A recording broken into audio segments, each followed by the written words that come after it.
বিসমিল্লাহির রহমানির রহিম। আমাদের রিয়াদুস সালিহিনের ১৯ নম্বর পর্ব নিয়ে আমরা আলোচনা করব। এখানে যে হাদিসটি এনেছেন ইমাম আন-নাওয়ী রাহিমাহুল্লাহ, যে আন আবি সাঈদ সা'দ বিন মালিক বিন সিনান আল-খুদরি রাদিয়াল্লাহু আনহুমা, যে আবি সাঈদ আল-খুদরি একজন সাহাবী, যে সাহাবীজান যে সাহাবী অনেক যে সমস্ত সাহাবারা আহ, বেশি হাদিস রেওয়ায়াত করেছেন তার মধ্যে উনি একজন, যে ১,০০০-এর বেশি তিনি হাদিস রেওয়ায়াত করেছেন। এবং ছোট সাহাবাদের মধ্যে একজন, যে সাহাবারা ছোট ছোট বয়স, মানে কম বয়স ছিল, তাদের মধ্যে একজন হলো যে আবি সাঈদ আল খুদরি রাদিয়াল্লাহু আনহু। তিনি বলতেছেন যে আন্না নাসান মিনাল আনসার সালু রাসূলুল্লাহ সাল্লাল্লাহু আলাইহি ওয়াসাল্লাম ফাআতাহুম, যে কিছু কিছু মানুষ, আনসার, আনসার কারা? মদিনাবাসীকে কি বলা হয়? আনসার। আর মক্কাবাসী মুহাজিরিন, মানে মক্কা থেকে হিজরত করে তারা কি মদিনাতে গিয়েছে, এবং মদিনাবাসী তাদেরকে সাহায্য, তাদেরকে জায়গা দিয়েছে, তাদেরকে মানে অনেক সহযোগিতা করেছে। তো মদিনাবাসীকে বলা হয় কি আনসার। তো আনসারের কিছু কিছু ব্যক্তিরা রাসূল সাল্লাল্লাহু আলাইহি ওয়াসাল্লামের কাছে কিছু চেয়েছেন এবং রাসূল সাল্লাল্লাহু আলাইহি ওয়াসাল্লাম তাদেরকে কি দিয়েছেন। সুম্মা সাআলুহু ফাআতাহু, আবার চেয়েছে আবার দিয়েছে। হাত্তা নাফাদা মা ইনদাহু, এবং রাসূল সাল্লাল্লাহু আলাইহি ওয়াসাল্লাম যা ছিল সব দিয়ে দিয়েছে, যা ছিল সব দিয়ে দিয়েছে। রাসূল সাল্লাল্লাহু আলাইহি ওয়াসাল্লাম তো উনি সবচেয়ে বড় দানশীল, ওনার থেকে বড় দানশীল কেউ আছে? যা ছিল সব দিয়ে দিয়েছে। فقال لهم حين أنفق كل شيء بيده, যখন নাকি উনি ওনার কাছে যা ছিল সব কিছু দান করে দিয়েছে, তারপর ওদেরকে বললেন, ওই সাহাবাদেরকে বললেন, মা ইয়াকুন ইনদি মিন খায়রিন ফালান আদাখিরাহু আনকুম, যে আমার কাছে যদি কিছু থাকতো তাহলে আমি তোমাদেরকে না দিয়ে আমার কাছে কি রাখতাম না। মানে তোমরা আমাদেরকে চাও আর আমার কাছে আছে, আমি রাখতাম, এরকম না। আমি যা আছে সব তোমাদেরকে কি আমি দিয়ে দিয়েছি, কিছু নাই আর। কিন্তু মনে রাখবে, ওমান ইয়াস্তাফিফ ইউইফাহুল্লাহ, যে নাকি পবিত্র থাকতে চায়। পবিত্র থাকতে চায় মানে কি, মানে কেউ যদি অশ্লীল কাজকর্ম থেকে এবং যে সমস্ত মহিলা তার জন্য জায়েজ নাই ওই সমস্ত কাজ থেকে, ওই ধরনের মহিলাদের সাথে মানে সম্পর্ক রাখা থেকে সে নিজেকে পবিত্র রাখতে চায়, আল্লাহ তাকে পবিত্র রাখে। মানে আপনি যদি চেষ্টা করেন পবিত্র থাকতে, আল্লাহ আপনাকে কি পবিত্র রাখবে। এটার কথা, নিজে আগে চেষ্টা করতে হবে, নিজে চেষ্টা করতে হবে। আমরা শুধু অনেক ভাইদেরকে যখন বলি ধূমপান করে, ভাই ধূমপান করিয়েন না, বলে ভাই হুজুর শেখ দোয়া করেন আমি যেন ছাড়তে পারি ধূমপান। আমি তো দোয়া করি, আপনি করতে চেষ্টা করতেছেন, সে দোয়া করলে চেষ্টা করতে হবে না? তো যে নাকি চেষ্টা করতে চায়, যে নাকি পবিত্র থাকতে চায়, আল্লাহ তাকে কি সাহায্য করবে, তাকে পবিত্র রাখবে। সেজন্য আমি শুধু দোয়া করব আর আপনি চেষ্টা করবেন না, তাহলে হবে? আপনিও চেষ্টা করতে হবে। তো যে নাকি পবিত্র থাকতে চায়, আল্লাহ তাকে পবিত্র রাখে। ওমান ইয়াস্তাগনি ইউগনিহিল্লাহ, কেউ যদি কাউর মুখাপেক্ষী না হতে চায় তাহলে তাকে আল্লাহ সুবহানাহু ওয়া তাআলা কাউর মুখাপেক্ষী করে না। সেজন্য সহজে কাউর কাছে হাত না পাতানো, আল্লাহকে বলুন। আমরা অনেক সময় দেখি অনেক ভাইরা মসজিদে দাঁড়িয়ে মানে ভিক্ষা করতেছে এবং ডাইরেক্ট কান্না করে দিচ্ছে। আমি বলতে মাঝে মাঝে, আরে এই কান্নাটা যদি আল্লাহর সামনে করতো মানে কিভাবে সে, এটা কিন্তু সহজ না। আপনি মানে আহ, মানে একটা কথা বলি, কান্নাটা তো আপনার সহজে মানে চলে আসা, এটা এত সহজ না।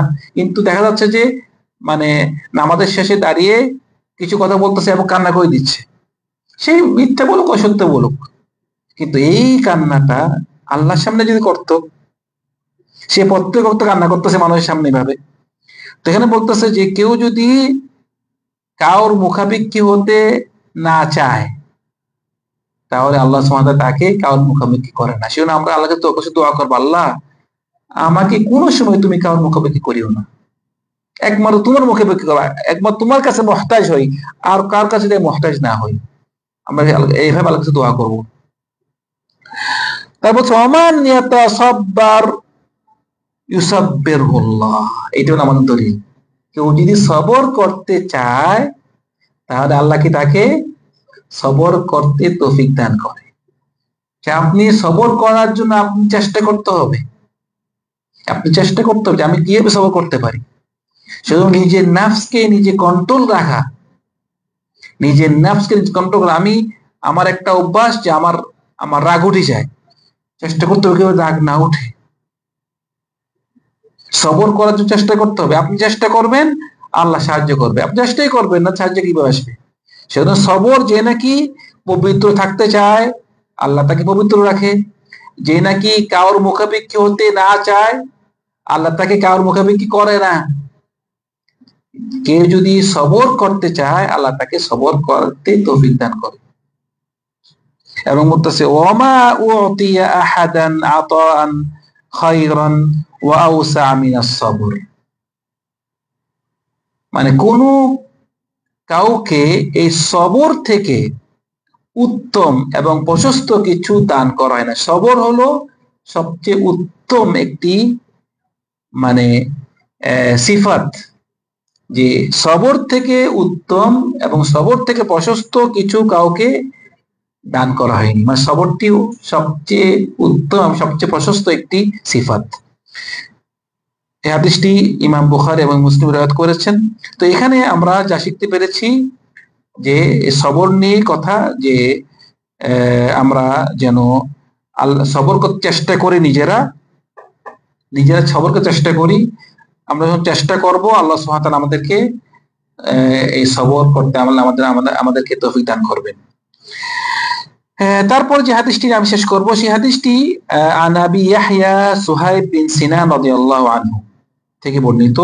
সুহাইব বিন সিনান একজন সাহাবী, যে সাহাবী আপনার যে যে সমস্ত সাহাবারা মানে ইসলামের মানে প্রথমেই মানে ইসলামের প্রথম পর্যায়ে তারা নাকি ইমান এনেছে, তাদের মধ্যে একজন সুহাইব। এবং উনাকে অনেক কষ্ট দেওয়া হয়েছে, মানে মুশরিকিনরা কাফেররা তাকে অনেক কষ্ট দিয়েছেন, ওনাকে অনেক মানে আপনার জুলুম করেছে ওনার উপরে, উনি ইসলাম গ্রহণ করেছে সেজন্য। তো উনি মক্কা থেকে মদিনাতে হিজরত করেছেন রাসূল সাল্লাল্লাহু আলাইহি ওয়াসাল্লামের সাথে। প্রায় সব রাসূলের সব যুদ্ধেই উনি অংশগ্রহণ করেছেন। তো এই সুহাইব বিন সিনান রাদিয়াল্লাহু আনহু থেকে যে হাদিসটি, সেখানে রাসূল সাল্লাল্লাহু আলাইহি ওয়াসাল্লাম বলতেছেন যে قال رسول الله صلى الله عليه وسلم عجبا لأمر المؤمن إن أمره كله له خير। আজাবান মানে আমি আশ্চর্য হয়ে যাই। কেন আশ্চর্য? মানে আমি মুমিনের কাজ দেখি রাসূলুল্লাহ কি আশ্চর্য হয়ে যায়। রাসূল আশ্চর্য হয়ে কি দেখে? মুমিনের কাজ দেখি। বলছে মুমিনের কাজ সবগুলো খায়ের, মুমিনের কাজ সবগুলো ভালো। কিরকম ভালো? বলছে ওয়ালাইসা যালিকা লিআহাদিন ইল্লা লিল মুমিন, মানে মুমিন ছাড়া এ ধরনের কাজ কার হতে পারে না। কাজটা কি? এখন কাজের কথা বলবো। রাসূলুল্লাহ কেন আশ্চর্য হয়েছে? মাসউদ ভাই কেন আশ্চর্য রাসূলুল্লাহ? মুমিনের কাজ দেখে রাসূলুল্লাহ কেন আশ্চর্য হয়েছে দেখেন। বলছে ইন আসাবাতু সাররা শাকার ফাকানা খায়রাল্লাহ। মুমিন কি করে? মুমিনের যদি ভালো কোনো কাজ হয়, ভালো কোনো কাজ হয়, তাহলে সে আল্লাহ শুকর আদায় করে। রাসূল আশ্চর্য হয়ে যাবে, আমি মুমিনের কাজ দেখে আমি আশ্চর্য হয়ে যাই যে মুমিন যদি ভালো কোনো কাজ হয় তাহলে কি কি করে? আল্লাহ শুকর আদায় করে। ভালো কাজ এটা দুনিয়াবি হোক অথবা আখেরাতি হোক। আখেরাতি ভালো কাজ কি হোসেন ভাই? আখেরাতি ভালো কাজ কি? আখেরাতে ভালো কাজ, হ্যাঁ? না না, আখেরাতের ভালো কাজ দুনিয়াতে কি? আল্লাহ ইবাদত করা অথবা ইলম হাসিল করা। আখেরাতে ভালো কাজ কি?